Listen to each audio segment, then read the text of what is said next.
It's just programming. Companion comes to us from New Line Cinema and writer-director Drew Hancock. sorry, mature. I will be mature during this review from a man with the last name of Hancock. I'm sorry. I'm so goddamn sorry.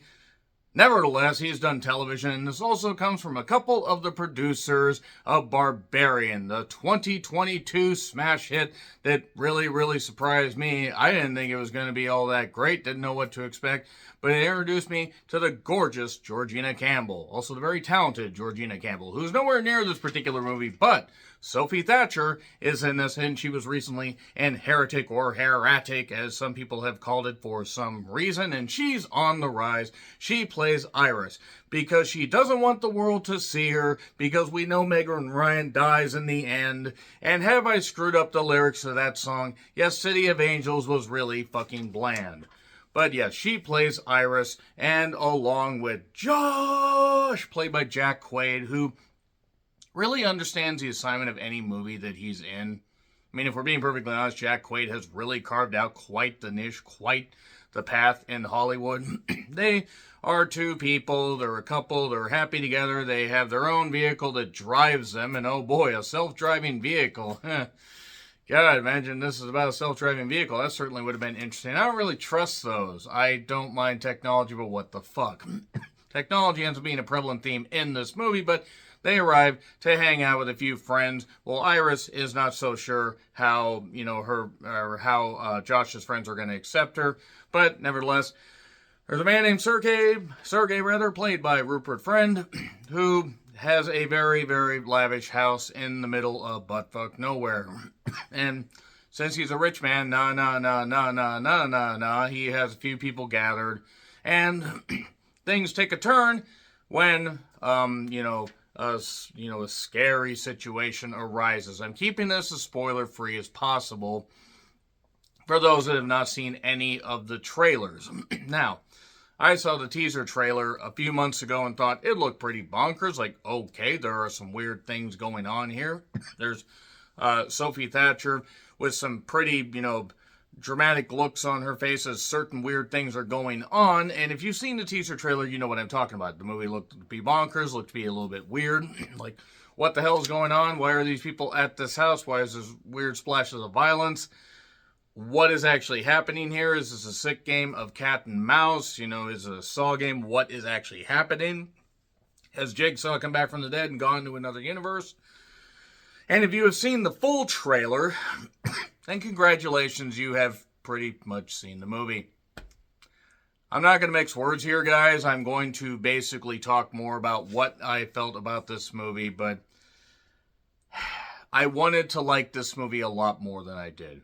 I really wanted to. I can't mix words. I'm kind of slightly disappointed. There are elements to this that are actually kind of good. The movie, however, is about a third of as witty and intelligent and funny as it thinks it is. For every joke that lands, there are some that just don't. I think the film takes itself a little bit too seriously with its tone. There are elements of Megan or Mathregan. There are elements of other, particular themed horror movies like Tim that had the aforementioned gorgeous Georgina Campbell.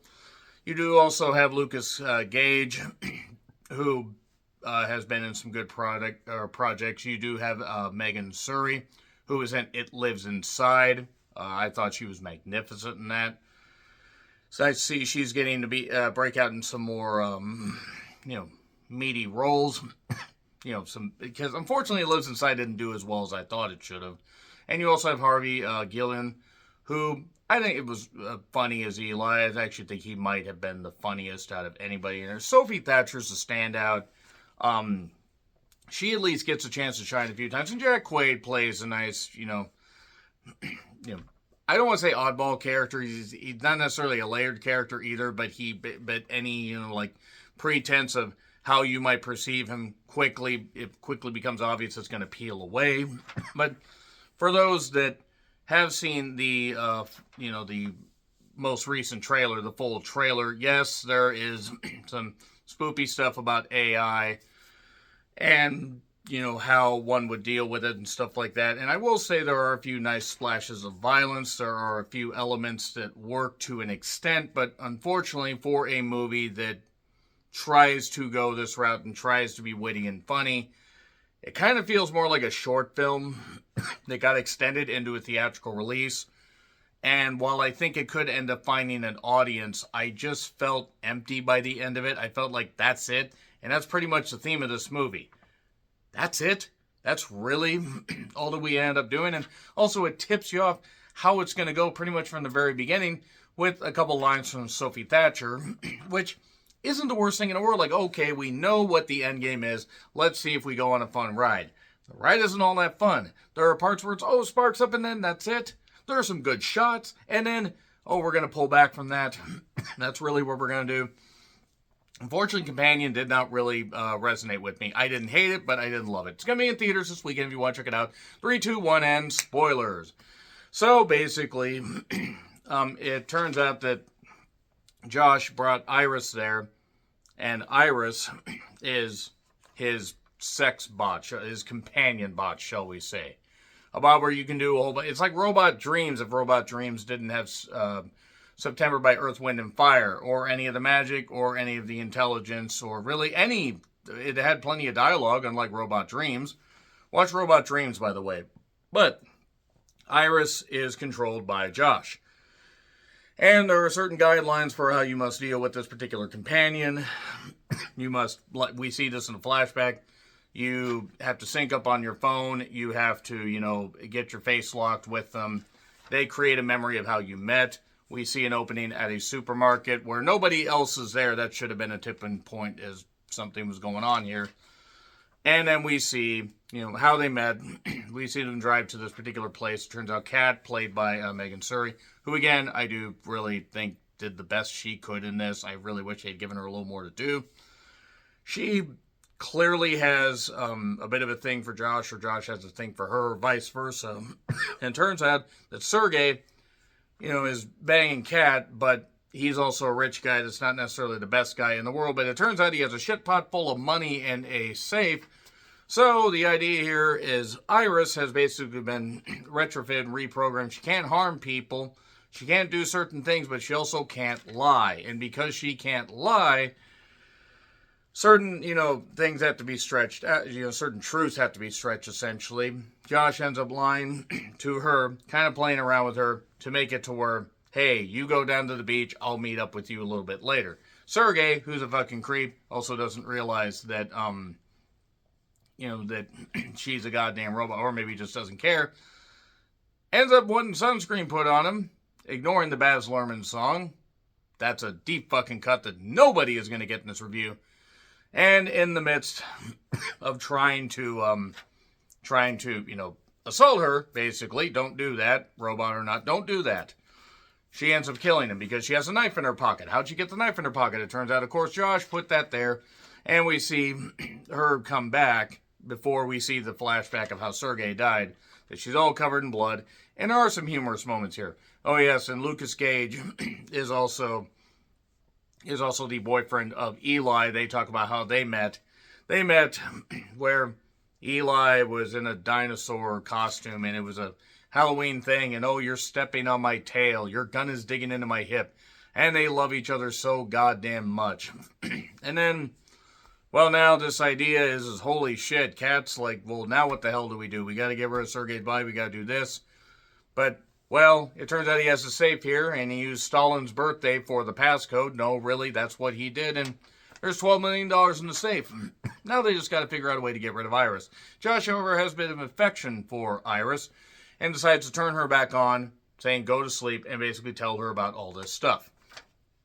Say, all this, and you're a robot, you're this, you created these memories, it's just programming. That's kind of the prevalent theme of this movie. It's just programming, where it kind of just feels like it's just programmed to mildly entertain people and not really accomplish much of anything.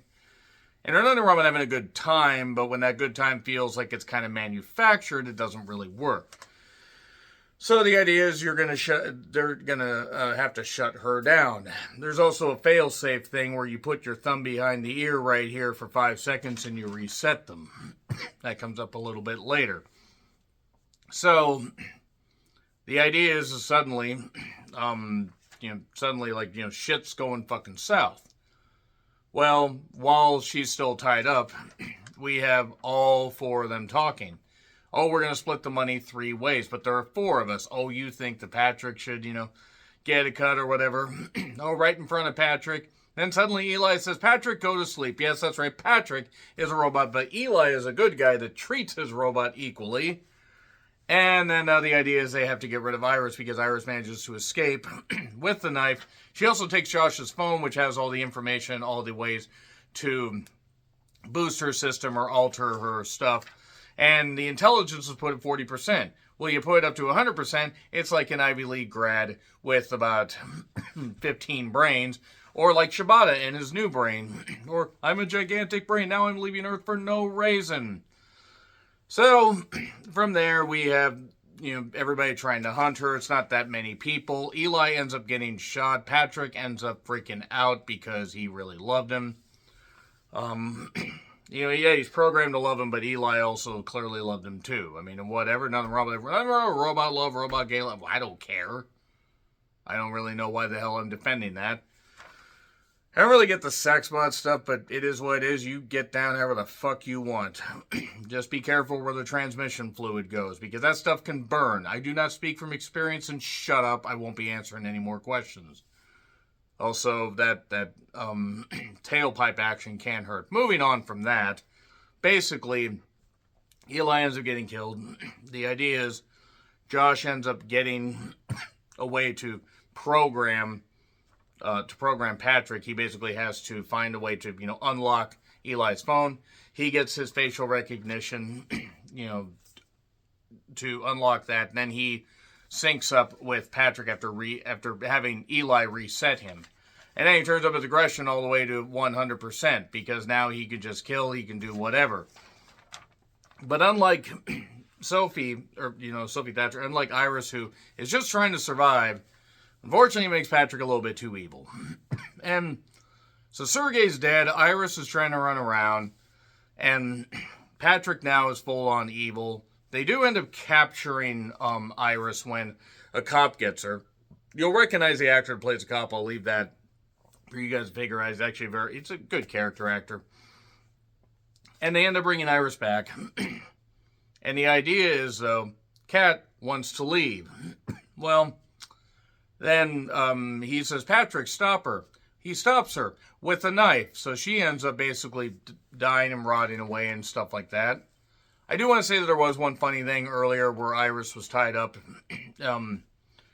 And she was like, well, how I can't be a robot. I have feelings. I have all this. And then what is the weather? And she instantly rattles off the weather. There you go. But Patrick is clearly evil. And Josh puts her intelligence down to 0 and then has her hold her hand over a goddamn candle to burn, the flesh or the plastic and stuff like that. He calls the people, the techs, to have her come back or have them come back and take care of her. And then the idea is they are basically going to just split the money and whatnot. I don't know why he didn't just decide to shut Patrick down. But it turned out he needed Patrick because when the 2 tech guys show up, Patrick plays a cop. And this one tech says, well, you look kind of familiar, but that's what it is. He's the more tech-savvy guy. There's Teddy, who's the younger upstart. They take her. And this is after, by the way, Iris had basically been forced to, put a bullet through her skull. Well, that took care of her CPU, except it didn't. Her CPU's more in her stomach or in her womanly area that robots apparently have. So they're gonna take her back and get all the footage. Well, then Patrick basically has to step in as a cop after he had posed as a cop and shoot the bigger guy. Then was gonna choke out Teddy, and then Iris is suddenly back. She's rebooted, but unfortunately, it's back to factory setting. She can't hurt anybody. Patrick's like, but I can. And then she mentions a quote about like love being like pain and all that. It hurts, it burns, but it feels great. I forget the quote exactly. It's not really important for the purposes of this equation. But she ends up basically telling him that, and then he does have a memory, flashes back and realizes what Josh did. He ends up shocking himself with the shock stick through the mouth. That's kind of bad.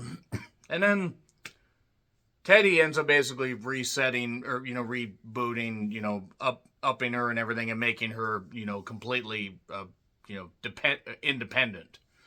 So she doesn't have to worry about Josh, except she can't kill him. Then she ends up killing him by, putting something through his skull. It was actually kind of creative. It was like some kind of weird, goofy wine opener almost, automatic wine opener.